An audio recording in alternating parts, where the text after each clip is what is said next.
ஒரு விஷயம் வந்து பெக்யூலரா வந்து இப்ப ட்ரெண்டிங் ஆயிட்டு இருக்கு.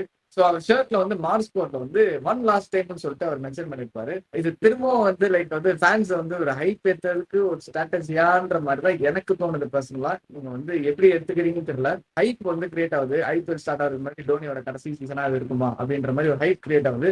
அதுக்கேத்த மாதிரி இது ஹைப் ஏத்துற மாதிரி ஒரு விஷயமா நான் வந்து பாக்குறேன். அந்த ஹைப் ஏத்துறது ஓகே. இது லாஸ்ட் சீசனா இருந்துச்சுன்னா ஹானஸ்ட்லி இட்ஸ் ஃபைன். அந்த ஹைப் வந்து ஓகே தான், வர்த்துக்கு தான். ஆனா அதுக்கு திரும்பவும் லாஸ்ட் சீசனா இல்லாம அடுத்த வாட்டி வந்து அவர் ஆடும்போது சட்டில் மார்க்கெட்டிங் பண்ணிட்டாரு. அவர் ஹைப் ஏத்தி விட்டாரு. அண்ட் அது வந்து அவர் திரும்பவும் அடுத்த சீசன் ஆடுறோம்னா ஏன் அந்த மாதிரி சின்ன சின்ன விஷயங்கள்லாம் பண்ணணும்?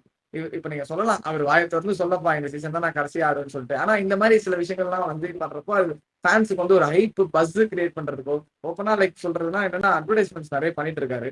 சோ அதுக்கு வந்து அவருக்கு ஒரு மார்க்கெட்டிங் அவர் மார்க்கெட்டை வேல்யூ கொஞ்சம் இந்த டைம்ல வந்து பூஸ்ட் பண்றதா இருக்கணும். இந்த மாதிரி கொஞ்சம் ஸ்ட்ராட்டஜிஸ் எல்லாம் போயிட்டு இருக்கு. எனக்கு இது பர்சனலா தோணுது. நீ என்ன நினைக்கிற? பர்த் ஒரு ஃபேனா டோனி ஃபேன் சிஎஸ்கே ஃபேனா நீ என்ன நினைக்கிற?